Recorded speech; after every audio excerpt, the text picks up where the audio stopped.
Hello, brilliant Java developers. Welcome back to our channel. Today, we are diving deep into one of the most fundamental and powerful concepts in the Spring framework, dependency injection. This is not just a fancy term, it is a core principle that makes your applications modular, testable, and maintainable. By the end of this 5-minute tutorial, you will not only understand what dependency injection is but also how to effectively use it in your Spring projects, even tackling some advanced scenarios. We will cover the problem dependency injection solves, the core idea of inversion of control, Spring's powerful annotations, and some crucial best practices. So, grab your virtual whiteboards and let us get started. Alright, imagine you have a car class and this car needs an engine. Without dependency injection, you would typically create the engine object right inside your car class using the new keyword. For example, engine is equal to new petrol engine.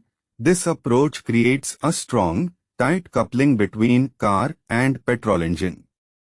If you later decide to switch to an electric engine, you would have to modify the car class directly.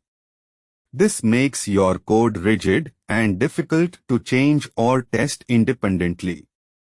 In larger applications, this tight coupling becomes a significant headache, hindering flexibility and reusability.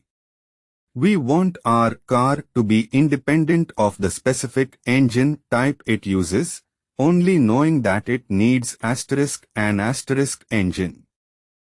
This is where inversion of control, or IOC, and dependency injection come into play. IOC means that instead of your class creating its dependencies, an external entity, in our case, the Spring IOC container, takes on that responsibility. Dependency injection is the pattern that implements IOC, where the container injects the required dependencies into your class. Think of it like this. Instead of the car asking for a specific petrol engine, it simply declares that it needs an engine and the Spring container provides *1. This significantly reduces coupling. Your car class no longer cares about how the engine is created, only that it receives *1. This allows for much more flexible and testable code. Now, let us see how Spring makes this incredibly easy with annotations. Spring uses annotations like @component to mark a class as a Spring-managed component, also known as a Spring bean. When Spring scans your application, it finds these components and creates instances of them. Then, to inject a dependency, we use @AutoWired. When Spring encounters @AutoWired on a field, constructor, or setter method, it automatically finds a suitable Spring bean of that type and injects it. This automates the process of connecting components, freeing you from manual object creation and management. We will look at an example using a notification service and an email service. While @AutoWired on fields is convenient, it is generally considered best practice to use constructor injection. Why? Because it ensures that your object is always in a valid state after creation, as all its required dependencies are provided at construction time. It also makes your classes easier to test because you can simply pass mock dependencies to the constructor. Field injection can make unit testing harder and hide dependencies. Also, be mindful of circular dependencies, where class A depends on class B, and class B depends on class A. Spring can detect and sometimes resolve these, but it often indicates a design flaw that should be refactored.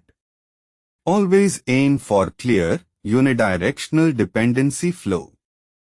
And that brings us to the end of our deep dive into Spring Dependency Injection. We covered the problem of tight coupling, the elegant solution offered by inversion of control and dependency injection, and how Spring's powerful at component and at auto-wired annotations simplify the process. Remember, dependency injection is not just about convenience, it is about building robust, flexible, and maintainable applications. By embracing these principles, you are setting yourself up for success in complex enterprise environments. Keep practicing these concepts, experiment with different injection types, and you will master Spring in no time. If you found this tutorial helpful, please give it a big thumbs up, share it with your fellow developers, and do not forget to subscribe to our channel for more advanced Java and Spring tutorials. Happy coding, and see you in the next video.